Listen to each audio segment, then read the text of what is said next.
এবারে পালা আমি সব স্কিন কেয়ার গুলো তোমাদের সঙ্গে শেয়ার করি। তো চলো স্টার্ট করা যাক। সবার প্রথমে আমি মেকআপটা রিমুভ করে নিচ্ছি। এখানে আমি লাগাচ্ছি কোকোনাট অয়েল।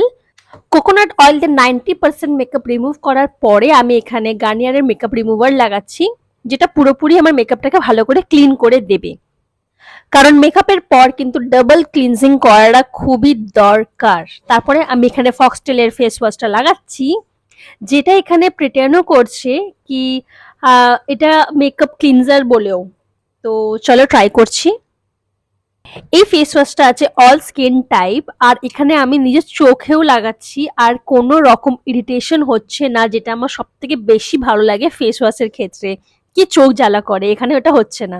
চলো মুখটা আমি ক্লিন করে চলে এসেছি। তারপরে ড্রাই করার পরে আমি এখানে ইউজ করব ফক্স টেলারেরই সিরাম। এটা আছে স্ট্যান্ড ম্যাট নাইসিনামাইড সিরাম, আর এটা নর্মাল টু অয়েলি স্কিন